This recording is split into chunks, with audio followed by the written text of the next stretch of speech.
Bismillahirrahmanirrahim. Assalamualaikum warahmatullahi wabarakatuh. Selamat pagi semua kami ucapkan kepada yang menonton rancangan Selamat Pagi Malaysia seperti biasa di TV1, di saluran berita. Terima kasih yang menonton di YouTube, di Facebook dan juga di TikTok. Hari ini saya Ridwan bersama dengan Syuhaida akan menemani anda selama 2 jam.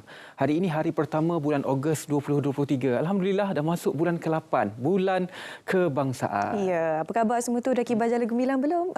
Okey, sekarang ini kita sudah memulakan kempen pelancaran kibar Jalur Gemilang. Jadi ini adalah masa yang sangat sesuai sebenarnya untuk kita semua sentiasa mengamati keamanan dan juga kedaulatan negara yang kita sudah nikmati selama 66 tahun ini. Alhamdulillah, dan juga tak terlambat untuk saya ucapkan Selamat Hari Pahlawan kepada pahlawan-pahlawan kita yang sentiasa orang kata meletakkan nyawa pada tahap yang paling tinggi untuk mempertahankan negara. Semalam sambutannya Syuhaida ada bersama dengan anda semalam di Dataran Pahlawan, dan berikutan dengan itu untuk kita melihat apakah susulan berita mengenai Hari Pahlawan ini, yang mana skim veteran ATM berpencen akan dibincang pada hari Isnin depan. Kali terakhir perkara ini dibincangkan adalah pada tahun 2012. Kata PM juga kita akan adakan mesyuarat pertama secara menyeluruh bagi mengkaji dan juga membuat pembaharuan dalam skim perkhidmatan awam dan juga bagaimana boleh meningkatkan kedudukan pendapatan dan semua skim perkhidmatan. Ini termasuk yang pertama kali soal veteran dan juga veteran tidak berpencen, jumlahnya agak besar. Ya, betul. Sebenarnya kalau kita boleh kongsikan sikit sekejap, ada tak dekat sini? Okey, tak apa. Semalam sewaktu Hari Pahlawan kita kongsi sikitlah ya, di mana Kebahagiaan Yang Maha Mulia Seri Paduka Baginda di-Pertuan Agong bersama Kebahagiaan Yang Maha Mulia Raja Permaisuri Agong menitiskan air mata kerana ada satu pentomin yang kita paparkan semalam berkenaan dengan pertempuran di Kampung Simunul.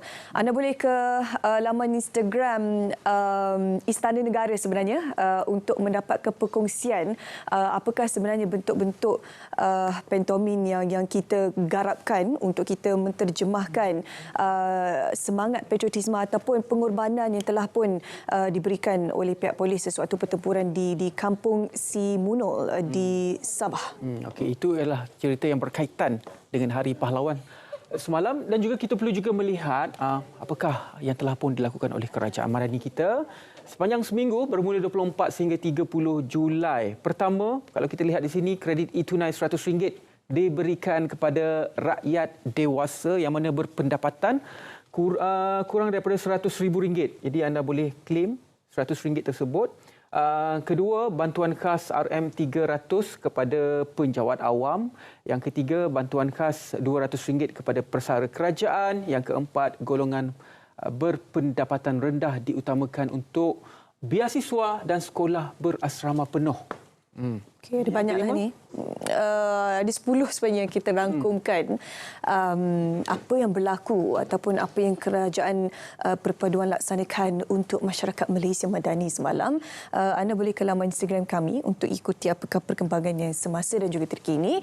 Berita seterusnya kami nak bawa kepada anda berita baik sebenarnya berkenaan dengan harga internet. InsyaAllah selepas ini akan lebih murah, tapi bermula September ya. Ini oleh kerana antara inisiatif yang diambil oleh Kementerian Komunikasi dan Digital KKD, di mana harga internet dijangka akan lebih murah menjelang September sebaik sahaja standard mandatori mengenai harga capaian ataupun ringkasnya dipanggil MSAP diguna pakai. Bagaimanapun kadar ini tertakluk kepada penyedia perkhidmatan. Ialah kita ada banyak sebenarnya penyedia perkhidmatan internet yang gergasi di Malaysia ini. Ada banyak pakej yang ditawarkan. Saya rasa ni mungkin akan ada cap price lah kan, harga ceiling untuk internet, tapi akan lebih murah daripada apa yang kita bayar sekarang ni lah. Perkara ini perlu sebenarnya, Syuk, apabila kita melihat banyak perkara dalam hidup kita ini telah pun disandarkan kepada penggunaan internet. Jadi seolah-olah hidup kita ini telah berkembar dan juga tertampalnya internet bersama dengan kita. Tak boleh tidak ada. Dah macam apa, komoditi kan? Sekarang lesen kita dah upload, dah ada dalam telefon sekarang, dah tak ada physical card. Jadi perkara tersebut kalau tak ada internet tak boleh nak load. Jadi internet itu sangat penting, dan ini adalah inisiatif kerajaan untuk memastikan bahawa semua antara kita ini mendapat capaian internet pada kadar yang murah. Okey, berita seterusnya untuk anda semua. Ini berkaitan dengan PRU DUN yang ke-15, tidak lama lagi. Jadi ini adalah berkaitan dengan pengundi-pengundi khususnya yang sedang belajar di IPTA, yang mana pelajar IPTA terlibat peperiksaan. Pada ketika itu boleh memohon pelepasan untuk balik mengundi. Walau bagaimanapun, perkara ini perlu untuk dimaklumkan kepada pihak universiti bagi membolehkan peperiksaan diadakan pada hari yang lain. Jadi ini adalah antara kenyataan yang telah pun dikeluarkan oleh Menteri Pengajian Tinggi Khalid Menteri Nordin. Pendidikan Tinggi Datuk Seri Muhammad Khalid Nordin. Kata Yang Berhormat Datuk Seri juga, pihaknya juga merancang untuk melanjutkan cuti semesta bagi memudahkan pelajar di 6 negeri melaksanakan tanggungjawab sebagai pengundi. Okey, dan berita seterusnya untuk anda semua, Temu Anwar. Hari ini di Kuantan, jangan lupa untuk hadir sendiri di mana? Di Dewan Ibnu Khaldun KKTM Kuantan, Kampung Batu 7 Kuantan Pahang. Jadi banyak, ini adalah satu medium ataupun platform untuk kita berkongsi apakah yang kita ingin tanya, apakah yang kita rasa sepanjang 8 bulan sepanjang pemerintahan di bawah Yang Amat Berhormat Perdana Menteri kita Datuk Seri Anwar Ibrahim. Jadi ini adalah masanya anda yang berada di berdekatan dengan Kuantan boleh saja hadir di Dewan Ibnu Khaldun KKTM Kuantan, Kampung Batu 7 Kuantan Pahang pada 1 tengah hari ini. Ya, kita juga bawakan siaran secara langsung di RTM kalau siapa-siapa yang tak berkesempatan nak ke Kuantan ataupun berada di negeri lain,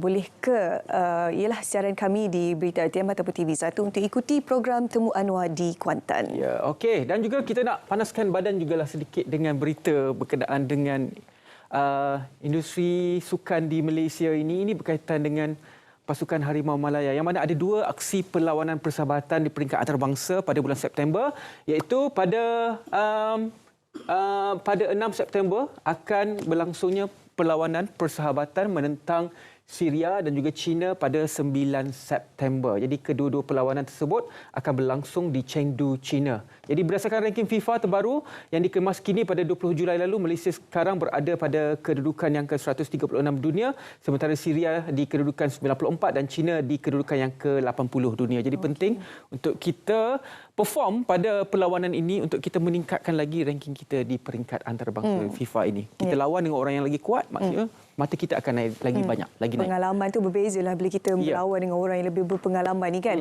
Kita doakan selamat berjaya untuk pasukan Harimau Malaya kerana mereka sejak berada di bawah pimpinan takluk ataupun pemerintahan Kim Panggon ini ada banyak sebenarnya kejayaan baru yang sudah pun dicatat. Jadi kita mengharapkan ini juga akan menambah list kejayaan yang akan dibawa di bawah pimpinan Kim Panggon. Ini 2 jam kami akan bersama dengan anda pada hari ini. Banyak topik menarik yang akan kami bawakan pada hari ini. Ada 2 menteri akan hadir dalam Selamat Pagi Malaysia pada hari ini.